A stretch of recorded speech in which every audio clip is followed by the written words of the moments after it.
Dear students, model paper की इस series में आप सबका बहुत बहुत स्वागत है। तो दोस्तों, आज की जो वीडियो है ये मॉडल पेपर की पार्ट नंबर 3 है। ठीक है, तीसरी वीडियो है। तो दोस्तों, आज की जो वीडियो है, आज की वीडियो में हम 3 नंबर के क्वेश्चन है ना, 4 नंबर के क्वेश्चन और 5 नंबर के क्वेश्चन विद एक्सप्लेनेशन के हम समझेंगे बेटा, अच्छे से समझेंगे, बहुत मस्त तरीके से इसको समझेंगे। तो इसमें दोस्तों हमारा जो 3 नंबर का मतलब हमने क्वेश्चन नंबर 12 तक कंप्लीट कर लिया था मॉडल पेपर को। ठीक है, तो क्वेश्चन नंबर 13 से हमें कंप्लीट करना है। ठीक है, और सॉल्यूशन के साथ। तो बेटा हमारा जो क्वेश्चन नंबर 3 है, मैं थोड़ा सा इस मोबाइल की हेल्प लूंगा।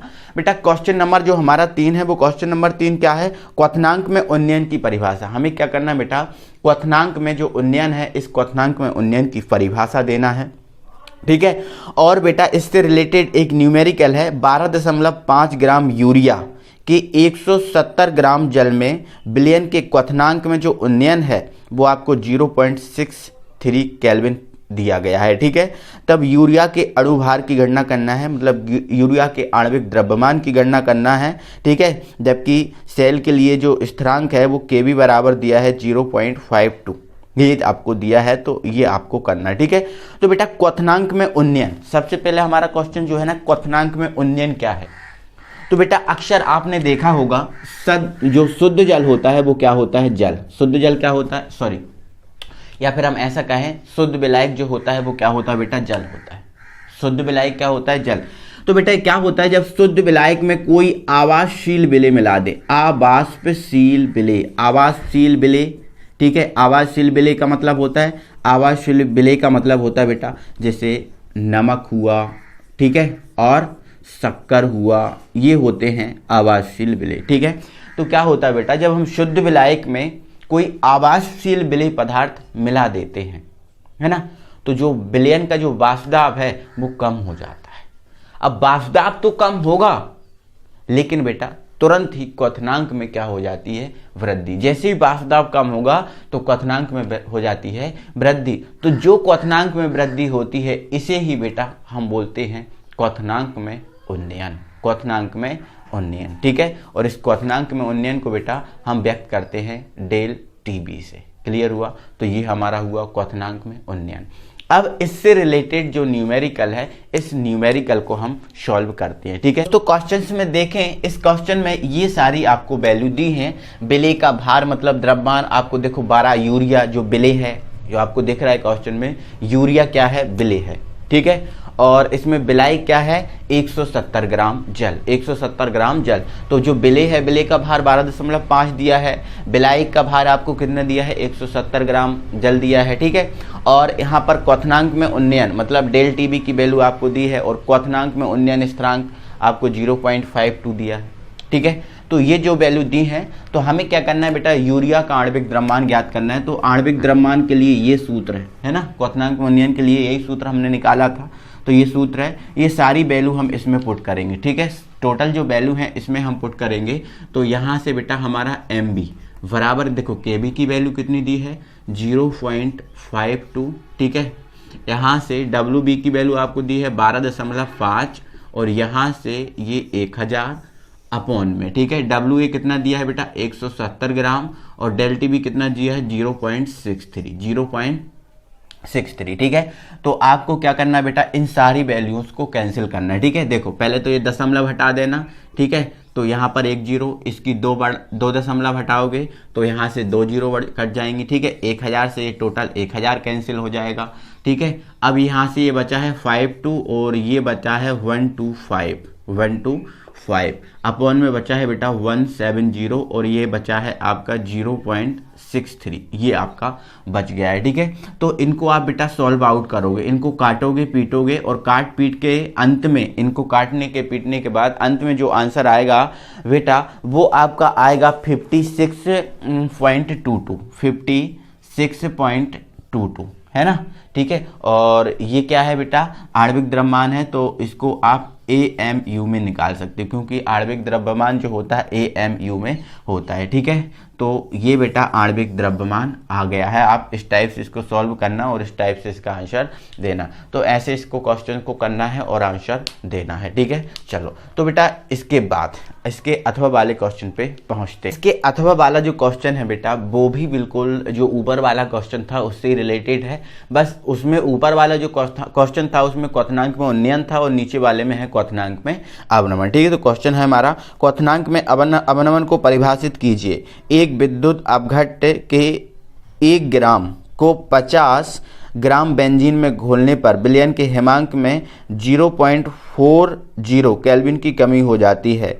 विलय के आणविक द्रव्यमान की गणना कीजिए। विलय क्या है बेटा? एक कोई विद्युत अपघट्य है ना। कोई भी जो विद्युत अपघट्य है उसका नाम नहीं दिया है, कोई विद्युत अपघट्य है, उसका आप क्या करना है, आणविक द्रव्यमान आपको ज्ञात करना है। जबकि लिए जो बेंजीन है इस बेंजीन के लिए KF दिया है, क्योंकि क्वथनांक में उन्नयन जो होता है उसको हम डेल TF से व्यक्त करते हैं। तो यहाँ पर डेल TF ये सब दिया है, ठीक है। तो सबसे पहले अवनमन क्या हो, हिमांक में अवनमन। तो हिमांक में जो अवनमन है सबसे पहले इसको किससे व्यक्त करते हैं बेटा?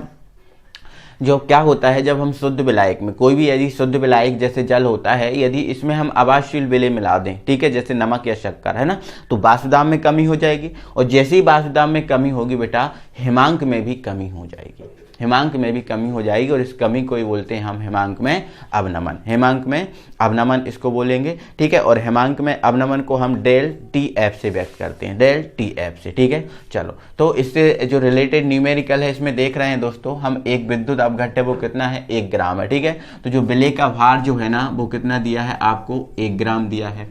और बेंजीन जो है ना वो विलायक है, जो आपका विद्युत अपघट्य है वो विलय है और बेंजीन क्या है, विलायक। और विलायक कितना दिया है इस क्वेश्चन में, देखो आप 50 ग्राम, तो ये लिया है आपका 50 ग्राम, ठीक है। और हिमांक में अवनमन कितने दिए है, 0.40 केल्विन, ठीक है। चलो और इसके लिए एक स्थिरांक जो है KF है उसकी वैल्यू कितनी दी है बेटा, 5.12 दी है, 5.12 दी है ना, किलो मोल इनवर्स, ठीक है। ये इसमें वैल्यू दे के रखी है, ठीक है। तो बेटा जैसे ही हम हिमांक में अवनमन का फॉर्मूला लगाएंगे तो बिल्कुल सेम रहेगा, बस यहाँ पर KF आ जाएगा और यहाँ पर भी डेल TF आ जाएगा। इस क्वेश्चन में जो आपको दिया है इन सब को वैल्यू को आपको पुट करना है। यहाँ पर KF की वैल्यू कितनी दी है, 5.12, W भी। तो अगला क्वेश्चन दोस्तों हमारा ये है क्वेश्चन नंबर 14, अभिक्रिया की कोटि और आणविकता में अंतर, ठीक है। तो बेटा ये अभिक्रिया की कोटि और आणविकता में अंतर है, आप देख रहे हो, ठीक है। तो ये 3 नंबर का क्वेश्चन है, तो हमें बेटा इसमें कितने पॉइंट, 3 पॉइंट लिखने होंगे, ठीक है। तो आप स्क्रीनशॉट ले लो और इसको आप लिख लेना, क्योंकि बेटा ये 2 नंबर में भी मैंने इस क्वेश्चन को आपको कंप्लीट कराया है, ठीक है। चलो है ना। इसके बाद बेटा बस ये थोड़ा सा थ्योरेटिकल क्वेश्चन था, इसलिए इसके बाद फिर से फेस वीडियो आपको मिलने वाली है, टेंशन मत लो आप, ठीक है। चलो है ना। चलो अगले क्वेश्चन पे, इसके अथवा वाले क्वेश्चन पे बात कर लेते हैं। इसके अथवा वाला क्वेश्चन बेटा है अभिक्रिया की दर और वेग स्थिरांक में अंतर, ठीक है। तो बेटा ये अभिक्रिया की दर है और ये वेग स्थिरांक है, ठीक है। वेग स्थिरांक जिसको हम बेटा किससे व्यक्त करते हैं, K से, ठीक है। तो इकाई समय अंतराल में अभिकारक या उत्पाद के सांद्रण में होने वाले परिवर्तन को अभिक्रिया की दर कहते हैं, ठीक है। और इकाई सांद्रता के साथ संपन्न होने वाली अभिक्रिया की दर को हम क्या बोलते हैं, वेग स्थिरांक बोलते हैं, ठीक है। यह अभिकारक की सांद्रता पर निर्भर करती है और अभिकारक की सांद्रता पर निर्भर नहीं करती। इसका मात्रक बेटा ये होता है मोल, लीटर इनवर्स, सेकंड इनवर्स। इन दोनों क्वेश्चन को बेटा हम 2 नंबर में कर चुके हैं, कोई दिक्कत नहीं है, ठीक है। चलो है ना। चलो इसके बाद इसके थोड़ा सा ऊपर स्क्रॉल कर दे रहा हूँ, आप इसका स्क्रीनशॉट ले लो, क्योंकि 4 पॉइंट इसके हो गए हैं, ठीक है। चलो अगले क्वेश्चन पे आप बढ़ते हैं बेटा। तो बेटा जो क्वेश्चन नंबर हमारा जो 15 है, जिसमें हमें विक्टर प्राथमिक, द्वितीय और तृतीय एमीन के परीक्षण की विक्टर मेयर विधि को समझाना है। तो विक्टर मेयर विधि में एक्चुअल में दोस्तों होता क्या है कि जो विक्टर मेयर विधि प्राथमिक, द्वितीय और तृतीय तीनों एल्कोहल के परीक्षण की है, पहचान की है, ठीक है।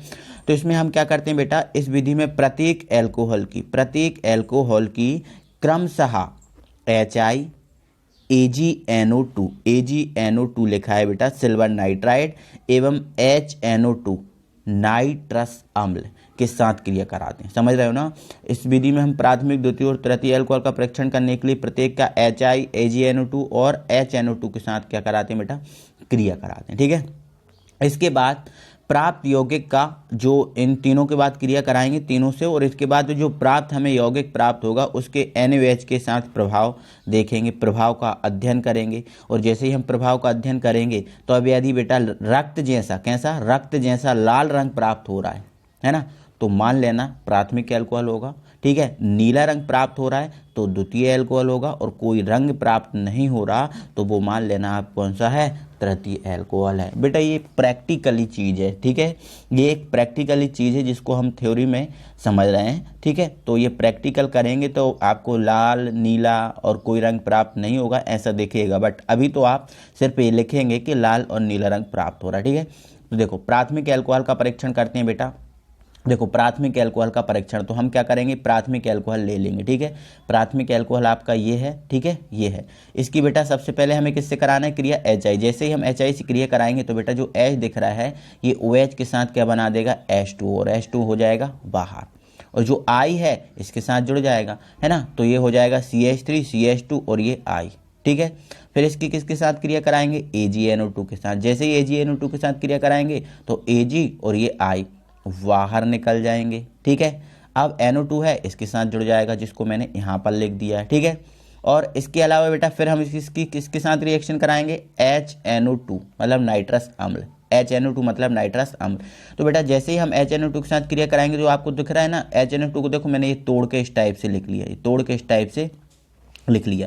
तो इसका जो O दिख रहा है ये O, ये जो H दिख रहा है ये इन दो H दिख रहे हैं, इनके साथ क्रिया करके बना लेगा H2O। ठीक है, अब N और OH बचा है तो देखो ये CH3 लिख दिया, है ना। अब H2 तो गया, C बचा तो ये C लिख दिया। इसके साथ NOH को मैंने नीचे जोड़ दिया और ये आपका NO2 था, सेम लिख दिया। क्लियर हुआ बेटा, ठीक है। अब जो आपको यौगिक यहाँ पर प्राप्त हुआ है इसमें हम क्या डालेंगे, NaOH डालेंगे, और जैसे ही हम NaOH डालेंगे बेटा तो ये रक्त जैसा लाल रंग हो जाएगा। ठीक है, और रक्त जैसा लाल रंग हो गया तो मान लेना वो कौन सा एल्कोहल है, प्राथमिक एल्कोहल होगा। समझ गए ना बेटा। चलो अगले क्वेश्चन पे इसके द्वितीय एल्कोहल का परीक्षण करते हैं। ठीक है, तो ये द्वितीय एल्कोहल का परीक्षण है। ठीक है, तो द्वितीय एल्कोहल का परीक्षण, ठीक है, तो द्वितीय एल्कोहल हम लेंगे ना तब तो उसका परीक्षण कर पाएंगे। तो ये हमने द्वितीय एल्कोहल लिया। ठीक है, द्वितीय एल्कोहल में दो समूह होते हैं, देखो एक समूह ये है और एक समूह ये है, दो समूह है। ठीक है, इसकी HI से क्रिया कराएंगे तो HOH H2 बना लेंगे। ठीक है, HOH H2 बना लेंगे। ठीक है, और जो आपका I है इसके साथ जुड़ जाएगा तो ये वाला बन जाएगा। फिर AgNO2 से क्रिया कराएंगे, AgI बन जाएगा, बाहर हो जाएगा। इसके अलावा जो बचेगा ये है। ठीक है, फिर इसके अलावा फिर हम बेटा किससे बात कर रहे हैं, देखो फिर हम HNO2 से क्रिया करा रहे हैं तो इसको हमने तोड़ के ऐसे लिख दिया। तो देखो अभी क्या होगा बेटा, अभी तो देखो O यहाँ पर दो H थे, यहाँ पर कितने H थे, दो, तो O से क्रिया करके H2 बन रहा था। बट अब ऐसा नहीं हो पाएगा, तो अब क्या होगा, जो OH दिख रहा है ये OH इस H से क्रिया करेगा। ठीक है, और क्या बना देगा, जल। अब हमारे पास क्या बचा है, CH3 ये लिखा, ये वाला CH3 ये लिखा, ये C बचा ये लिख दिया, NO2 ये है, और नीचे हम क्या करेंगे बेटा, जो NO बचा है ये बचा N double bond O, NO बचा, इसको हम नीचे जोड़ देंगे। इसमें क्या करेंगे, NaOH डालेंगे। ठीक है, तो नीला रंग प्राप्त होगा, मतलब ये द्वितीय एल्कोहल होगा। क्लियर हुआ। चलो अगले परीक्षण पे बात करते हैं, तो तृतीय एल्कोहल का परीक्षण। ठीक है, तो बेटा तृतीय एल्कोहल का हम परीक्षण करेंगे तो क्या करेंगे, तृतीय एल्कोहल को लेंगे तो ठीक है, HI से क्रिया, AgNO2 से क्रिया, ठीक है, वो सेम प्रोसेस। ठीक है, ये बन जाएगा। फिर इसमें HNO2 डालेंगे तो बेटा HNO2 से जो तृतीय एल्कोहल है, मतलब ये जो बना है वो क्रिया नहीं करेगा, तो कोई क्रिया नहीं। ठीक है, फिर इसमें हम क्या डाल देंगे, NaOH डालेंगे, है ना, तो कोई रंग नहीं होगा, तो मान लेना ये तृतीय एल्कोहल है। ठीक है, तो इस टाइप से हम प्राथमिक, द्वितीय और तृतीय एल्कोहल का परीक्षण कर सकते हैं विक्टर मेयर विधि द्वारा। क्लियर हुआ। चलो बढ़ते हैं आगे। तो बेटा हमारा जो क्वेश्चन नंबर 15 है इसका अथवा है फिनॉल से निम्न को कैसे प्राप्त करो। इन फिनॉल है, इन फिनॉल से इन तीनों को प्राप्त करना है। ठीक है, तो पहला फिनॉल से आपको क्या करना है, पिक्रिक अम्ल प्राप्त करना है। ठीक है, तो ये जो है ना इसका आंसर आप देखो। ठीक है, फिनॉल, तो फिनॉल क्या होता है बेटा, फिनॉल ये होता है रिंग के ऊपर OH, इससे हमें पिक्रिक अम्ल प्राप्त करना है। तो पिक्रिक अम्ल क्या होता है बेटा, पहले पिक्रिक अम्ल का आपको पता होना चाहिए तब आप जाके प्राप्त कर पाओगे। तो बेटा ये पिक्रिक अम्ल होता है, ठीक है, क्या होता है, रिंग के ऊपर OH और यहाँ और यहाँ NO2। ठीक है, 2, 4, 6 पर क्या चाहिए बेटा, NO2, ये होता है पिक्रिक अम्ल, है ना। ठीक है। तो पिक्रिक अम्ल में बेटा हमें क्या चाहिए, NO2 चाहिए। क्या चाहिए, NO2। तो हम क्या करेंगे बेटा, ये जो फिनॉल है इस फिनॉल की हम क्या करेंगे, नाइट्रिक अम्ल से क्रिया करा देंगे। नाइट्रिक अम्ल क्या होता है बेटा, HNO3 ये होता है, ठीक है। तो जैसे ही हम क्रिया कराएंगे इसको हम थोड़ा सा तरीके से लिख लेंगे बेटा, ऐसे हम इस टाइप से इसको हम लिख लेंगे। तो हमें देखो 2, 4 और 6 पे क्या चाहिए, NO2 चाहिए। तो हम क्या करेंगे, यहाँ 2 का, 4 का और ये 6 का H ओपन कर लेंगे। ये H ओपन कर लिया। तो ये जो OH है इनके हम 3 अणु लेंगे। कितने अणु, क्योंकि हमें 3 NO2 चाहिए ना, 3 अणु लेंगे, ठीक है। तो 3 OH मतलब 3 H, 4 H, 5 और 6 H, इन 3 O के साथ बना लेंगे बेटा 3H2O।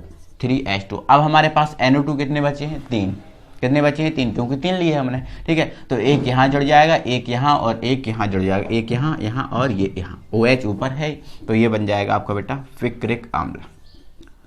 फिक्रिक अम्ल इस टाइप से हम बना सकते हैं, कोई दिक्कत नहीं, ठीक है। चलो सेकंड, हमें क्या करना है बेटा, फिनॉल से एनिलीन प्राप्त करना है। दूसरे का आंसर आप देखो, ठीक है। तो ये रहा आपका फिनॉल, ठीक है, ये रहा आपका फिनॉल। इससे आपको क्या प्राप्त करना है, एनिलीन। एनिलीन, एनिलीन, ठीक है। एनिलीन मतलब रिंग के ऊपर NH2, ठीक है। तो सिंपल सी बात है बेटा, इसकी हम अमोनिया के साथ रिएक्शन करा देंगे, ठीक है। तो अमोनिया को हम कैसे लिख लेंगे, H और NH2 ऐसे हम लिख देंगे, ठीक है। तो जैसे ही अमोनिया के साथ रिएक्शन कराएंगे बेटा, ये जो H है OH के साथ, सॉरी H OH के साथ जल बना लेगा और NH2 रिंग के ऊपर जाकर जुड़ जाएगा। तो ये रिंग के ऊपर जाकर जुड़ गया है और ये क्या बन गया है, जल। तो ये बन गया आपका एनिलीन, ठीक है। एनिलीन बनाना था ना, तो ये बन गया आपका एनिलीन, ठीक है। चलो अगले क्वेश्चन पे, पैरा बेंजोक्विनोन। पैरा बेंजोक्विनोन का मतलब एक कहानी बहकाना है आपको, बस आपको क्विनोन बनाना है, ठीक है। तो थर्ड का आंसर, ठीक है। तो आपको क्या करना है बेटा, जो फिनॉल है, क्या करना है, फिनॉल, फिनॉल को क्या करना है, आपको ऑक्सीकरण कराना है, ठीक है। किसके द्वारा, वायु और प्रकाश द्वारा, ठीक है। तो यहाँ लिख देंगे वायु और यहाँ लिख देंगे प्रकाश, वायु और प्रकाश, ठीक है। तो क्या करेंगे बेटा देखो अब समझो, यहाँ पर देखो क्विनोन में क्या होता है, ऊपर और नीचे दोनों जगह O होते हैं। तो यहाँ का हम H ओपन कर लेंगे, तो ये OH इस H के साथ क्या बना लेगा, H2O। क्या बना लेगा, H2O, ठीक है। और ये इसके हम 2 लेंगे, तो एक O ऊपर जुड़ जाएगा और एक O नीचे, ठीक है। तो डबल बॉन्ड O और डबल बॉन्ड O, ठीक है। यहाँ फिर डबल बॉन्ड आएगा, तो ये हमारा बन गया बेटा बेंजोक्विनोन, ठीक है। यही है हमारा बेंजोक्विनोन, ठीक है। तो ये फिनॉल से हम 3 यौगिक इस टाइप से प्राप्त करेंगे, ऐसे ही आपको प्राप्त करना है और आंसर आपको देना है, ठीक है। तो ये हमारा क्वेश्चन नंबर 15 फुली कंप्लीट हुआ। अब हम बात करते हैं क्वेश्चन नंबर 16 पर। तो दोस्तों ये हमारा क्वेश्चन नंबर जो 16 था, इस क्वेश्चन नंबर 16 का अथवा जो है ना, इसमें हमें 2 अभिक्रियाएं बताना है। एक है हमारी एस्टरीकरण अभिक्रिया और दूसरी जो बेटा हमारी जो अभिक्रिया है, पहली तो हमारी एस्टरीकरण है और दूसरी जो हमारी अभिक्रिया है वो बेटा है बिकार्बोक्सिलीकरण अभिक्रिया। तो पहले हम एस्टरीकरण को समझते हैं। तो बेटा एस्टरीकरण अभिक्रिया में हमें क्या करना होता है, हम क्या करते हैं बेटा, जो एसिटिक अम्ल होता है CH3COOH, इस एसिटिक अम्ल की बेटा हम एथिल अल्कोहल के साथ रिएक्शन कराते हैं। CH3CH2OH ये एथिल अल्कोहल है, इसके साथ हम रिएक्शन कराते हैं इस एसिटिक अम्ल की। तो ये एसिटिक अम्ल हुआ, ठीक है। और ये हमारा हुआ बेटा एथिल अल्कोहल, एथिल अल्कोहल, ठीक है। इसकी रिएक्शन कराते हैं और ये जो रिएक्शन होता है बेटा हम सांद्र सल्फ्यूरिक अम्ल H2SO4 की उपस्थिति में हम कराते हैं। तो इसमें बेटा क्या होता है, जो आपका ये OH दिख रहा है, ये OH इस H के साथ बना लेता है H2O, जल बना देता है, ठीक है। अब हमारे पास क्या बचता है, हमारे पास बचता है CH3COO, CH3COO, ठीक है। और यहाँ से क्या बच जाता है CH2CH3, तो CH2CH3 ये बच जाता है, जिसको हम बोलते हैं बेटा एस्टर। क्या बोलते हैं, एस्टर। क्या बोलते हैं, एस्टर, या फिर एथिल एसीटेट। ये एथिल है और ये क्या है, एस्टेट, एथिल एस्टेट, या फिर हम बेटा इसको बोलते हैं एस्टर। और एस्टर होने के कारण बेटा इसको हम बोलते हैं एस्टरीकरण अभिक्रिया, थ्योरी क्या लिखाएगी आपकी, क्या लिखाएगी थ्योरी, देखो एसिटिक अम्ल की एथिल अल्कोहल, एसिटिक अम्ल की एथिल अल्कोहल के साथ सांद्र H2SO4 की उपस्थिति में, सांद्र H2SO4 की उपस्थिति में अभिक्रिया करवाने पर एस्टर बनता है। इस अभिक्रिया को हम बोलते हैं बेटा एस्टरीकरण अभिक्रिया, एस्टरीकरण अभिक्रिया। क्लियर हुआ। चलो इसके बाद ये हमारा इसका पहला था, और नेक्स्ट जो हमारी अभिक्रिया है बेटा वो है हमारी बी कार्बोक्सिलीकरण, बी कार्बोक्सिलीकरण, बी कार्बोक्सिलीकरण अभिक्रिया, बी कार्बोक्सिलीकरण अभिक्रिया, समझ रहे हैं ना। तो बेटा बी कार्बोक्सिलीकरण अभिक्रिया में हम क्या करते हैं, जो एसिटिक अम्ल होता है, क्या होता है, एसिटिक अम्ल है ना, CH3COOH, इसकी हम क्या करते हैं बेटा NaOH के साथ रिएक्शन कराते हैं, NaOH के साथ रिएक्शन कराते हैं कैल्शियम ऑक्साइड की उपस्थिति में, कैल्शियम ऑक्साइड की उपस्थिति में, ठीक है।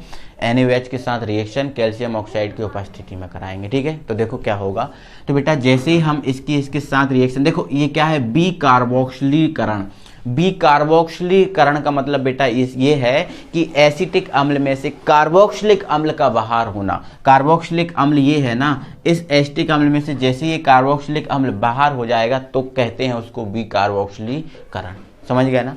तो बेटा जैसे ही हम इसकी NaOH के साथ CaO की उपस्थिति में अभिक्रिया कराएंगे तो आपका जो एसिटिक अम्ल है इसमें से ये एसिटिक अम्ल CO2 के रूप में बाहर हो जाएगा, किसके, ये CO2 के रूप में यहाँ से ये हो जाएगा बाहर, ठीक है, यहाँ से ये हो जाएगा बाहर, और ये जो आपका H है इससे मिलकर बना लेगा मैथेन, CH3 किसमें बदल जाएगा, इससे मिलकर CH4, और ये जो CO2 जब बाहर निकलेगा बेटा तो ये NaOH के Na से कनेक्ट होगा, Na से कनेक्ट होगा, और Na से कनेक्ट होकर ये आपस में कनेक्शन बनाएंगे, और आपस में कनेक्शन बना लेंगे बेटा Na2CO3, है ना। CO2 तो बाहर होगा, बट CO2 बाहर होगा CO3, यहाँ CO2 यहाँ से कुछ लेगा तो CO3 के रूप में बाहर निकलेगा, तो टोटल ये Na2CO3 बाहर हो जाएगा, और ये हो जाएगा आपका बन जाएगा CHO, समझ गए ना।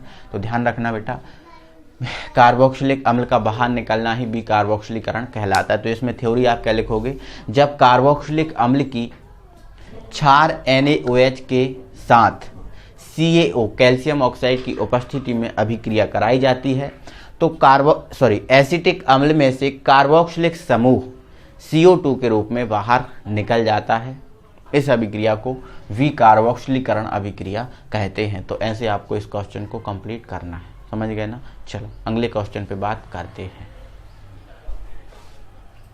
तो दोस्तों क्वेश्चन नंबर जो 16 है इसमें सबसे पहले हमें रजत दर्पण परीक्षण देना है। रजत दर्पण परीक्षण, तो बेटा रजत दर्पण परीक्षण क्या होता है। रजत दर्पण परीक्षण में हम क्या करते हैं बेटा, एल्डिहाइड और कीटोन में विभेद करने हेतु, मतलब एल्डिहाइड जो होता है, एल्डिहाइड और जो कीटोन होता है, इनमें क्या अंतर है, क्या इनमें विभिन्नता है, इसके विभेद करने हेतु बेटा हम रजत दर्पण परीक्षण का उपयोग करते हैं, ठीक है। और इसमें विभेद करने के लिए हम क्या करते हैं बेटा, जो एल्डिहाइड होता है और जो कीटोन होता है, एल्डिहाइड और कीटोन होता है, इन दोनों की हम बेटा इस टोलेन अभिकर्मक से क्रिया कराते हैं, टोलेन अभिकर्मक से क्रिया कराते हैं, ठीक है। तो इसमें आप एक लाइन और लिख देना कि एल्डिहाइड और कीटोन का परीक्षण करने के लिए, ठीक है, रजत दर्पण परीक्षण करने के लिए, ठीक है, इनकी है ना हम टोलेन अभिकर्मक Ag2O से क्रिया कराते हैं, ठीक है। तो देखो पहले मैं एल्डिहाइड की करा रहा हूँ, एक एग्जांपल दे रहा हूँ आपको एल्डिहाइड, ठीक है। तो एल्डिहाइड में मैंने बेटा ले लिया है CH3CHO, ये ले लिया, ठीक है। इसकी मुझे Ag2O से क्रिया कराना है। तो जैसे ही बेटा मैं इसकी टोलेन अभिकर्मक से क्रिया कराऊंगा, टोलेन अभिकर्मक से जैसे ही बेटा मैं क्रिया कराऊंगा तो जिन दोनों की, तो यहाँ पर जो आपका Ag है वो अलग हो जाएगा, Ag हो जाएगा अलग, ठीक है। और ये Ag जो है ना वो रजत है ना, वो क्या है बेटा, रजत दर्पण है। तो ये रजत दर्पण है, मतलब एल्डिहाइड जो आपका है वो जब एल्डिहाइड की जब क्रिया इस टोलेन अभिकर्मक से कराते हैं तो Ag अलग हो जाता है, मतलब रजत दर्पण है ना वो अलग हो जाता है, ठीक है। और ये जो O है वो यहाँ पर आके जुड़ जाता है, H हो जाता है पीछे, तो यहाँ पर हो जाता है CH3COOH, एसिटिक अम्ल प्राप्त होता है। इससे मतलब ये सिद्ध होता है बेटा कि जो एल्डिहाइड है वो आपका रजत दर्पण परीक्षण देता है, रजत दर्पण परीक्षण देता है। कौन, एल्डिहाइड। बट जब यही क्रिया बेटा हम कीटोन से कराते हैं, CH3CO CH3 है ना, Ag2O है ना। तो ये इससे कोई क्रिया नहीं करता, तो यहाँ पर हम ये लिख देते हैं कोई क्रिया नहीं, कोई क्रिया नहीं होती यहाँ पर, कोई भी क्रिया नहीं होती यहाँ पर, कोई भी क्रिया यहाँ पर नहीं होती। इससे ये सिद्ध होता है कि कीटोन जो है ना वो आपका रजत दर्पण परीक्षण नहीं देता, मतलब कीटोन है इस समूह का सदस्य नहीं है, ठीक है, लेकिन एल्डिहाइड रजत दर्पण परीक्षण देता है, मतलब कीटोन इस रजत दर्पण का एक समूह है, एक सदस्य है, ठीक है। तो ये हुआ बेटा आपका रजत दर्पण परीक्षण, रजत दर्पण परीक्षण। आई होप आपको समझ में आ गया होगा, कोई दिक्कत नहीं है। तो बस बेटा आपको यही चीज़ इसमें बतानी है, ठीक है। चलो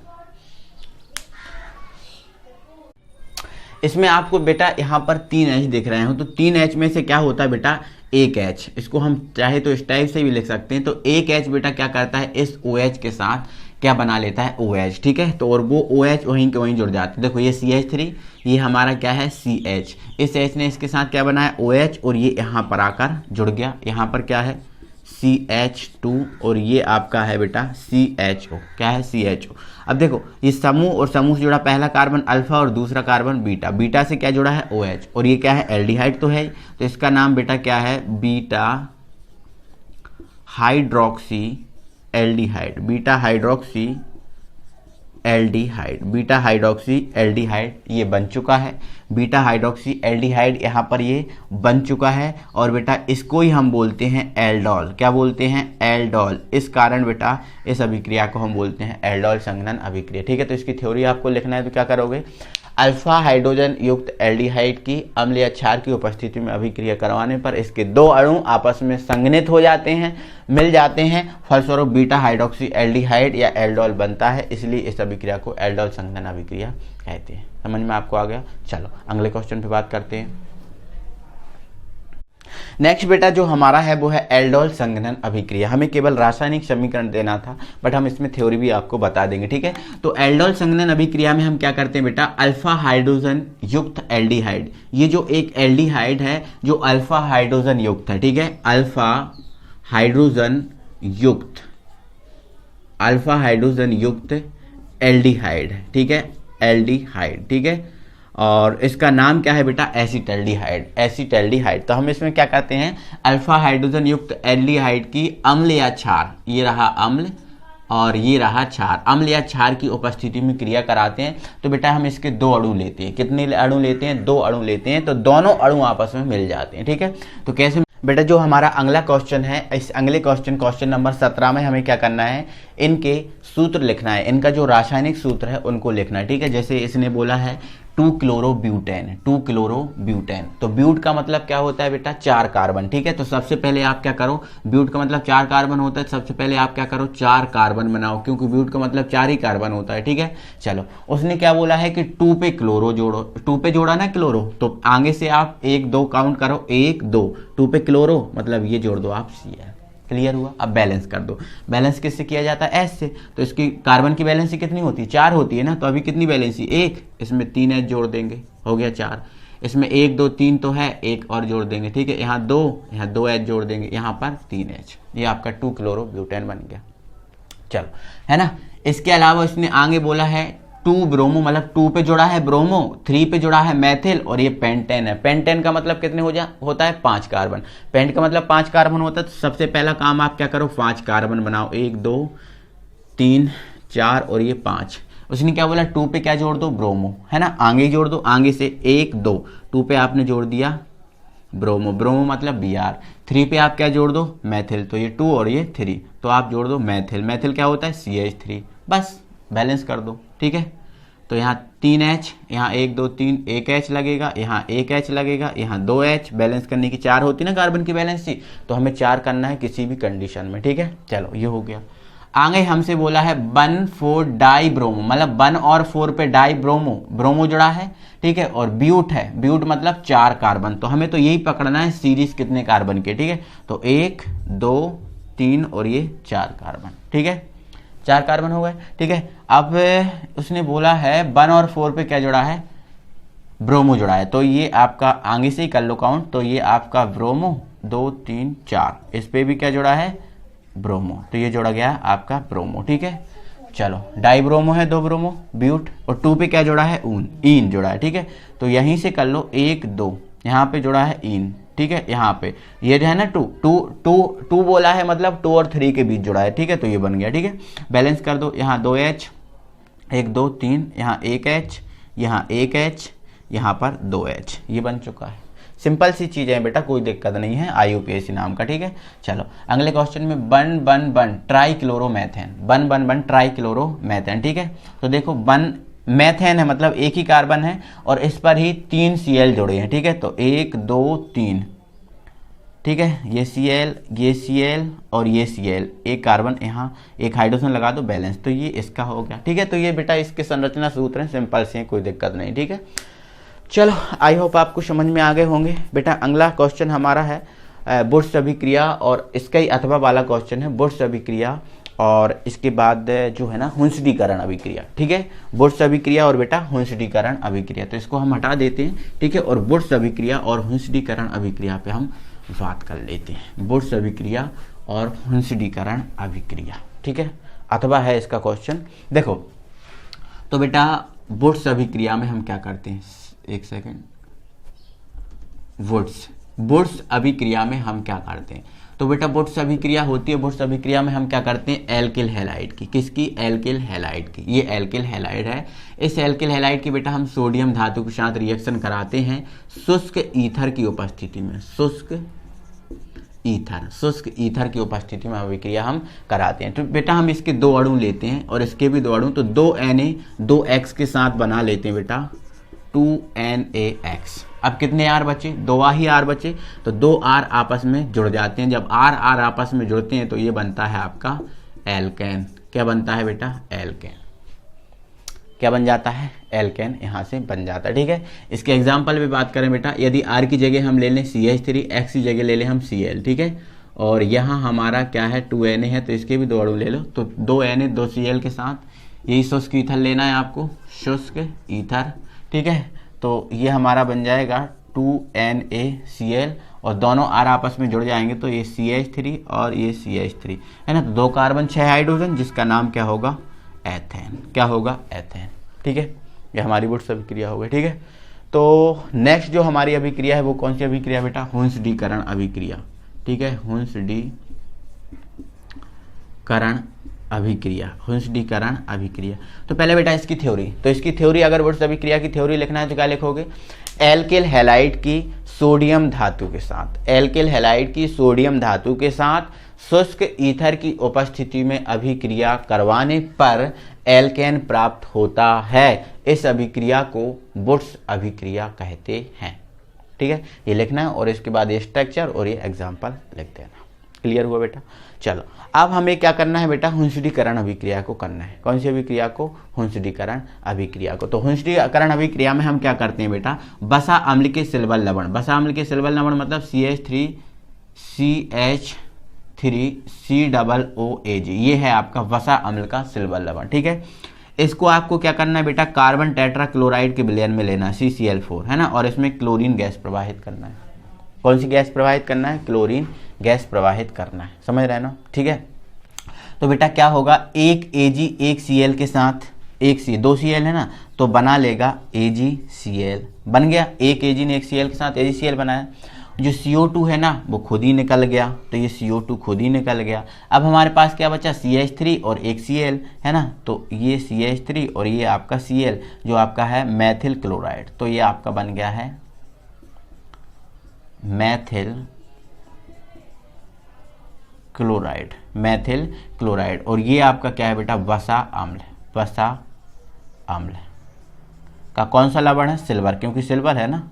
ठीक है, तो वसा अम्ल का सिल्वर लवण, समझ गए ना। ठीक है, तो ये आपको लिखना, थ्योरी क्या हो जाएगी, वसा अम्ल के सिल्वर लवण को कार्बन टेट्रा क्लोराइड के विलयन में लिखना है आपको, वसा अम्ल के सिल्वर लवण को कार्बन टेट्रा क्लोराइड के विलयन में लेकर क्लोरीन गैस प्रवाहित करने पर मैथिल क्लोराइड बनता है। इस अभिक्रिया को बोलते हैं हम हुंसडीकरण अभिक्रिया। क्लियर है, चलो तो ये हमारा क्वेश्चन नंबर 17 कंप्लीट। अब हम अगले क्वेश्चन पे बात करते हैं। तो इसके अलावा दोस्तों हमारा जो क्वेश्चन नंबर 18 है, विशिष्ट चालकता, आणविक चालकता और तुल्यांकी चालकता की परिभाषा, सूत्र एवं इकाई आपको लिखना है। ठीक है, तो ये दोस्तों हमारे चैनल में जाओ, चैनल की प्लेलिस्ट में जाके आप यूनिट जो 3 है, यूनिट 3 की वीडियोस में आप जाकर इन सबको देख सकते हैं। ठीक है, चलो तो फिर दोस्तों इस क्वेश्चन को आपको कंप्लीट करना है। इसके अलावा कोलरास के नियम को लिखते हुए इसके 2 अनुप्रयोग, इसको भी आपको कंप्लीट करना है। संक्रमण तत्व की परिभाषा, सामान्य सूत्र मतलब सामान्य इलेक्ट्रॉनिक विन्यास, सामान्य सूत्र का कोई मतलब नहीं है, सामान्य इलेक्ट्रॉनिक विन्यास है, और इसके कोई 4 उपयोग लिखना है आपको, है ना। और अंतर संक्रमण तत्व की परिभाषा, सामान्य सूत्र और कोई 4 उपयोग लिखना। अंतर संक्रमण तत्व, अंतर संक्रमण तत्व मतलब बेटा, अंतर संक्रमण तत्व का मतलब क्या होता है? अंतर संक्रमण तत्व का मतलब जो एफ ब्लॉक के तत्व हैं वो, इनका सामान्य सूत्र मतलब इलेक्ट्रॉनिक विन्यास, और इनका कहाँ उपयोग किया जाता है वो। ठीक है, तो ये आपको कंप्लीट करना है बेटा अच्छे से। ठीक है, चलो मिलते हैं अगली वीडियो में बेटा। Thank you very much.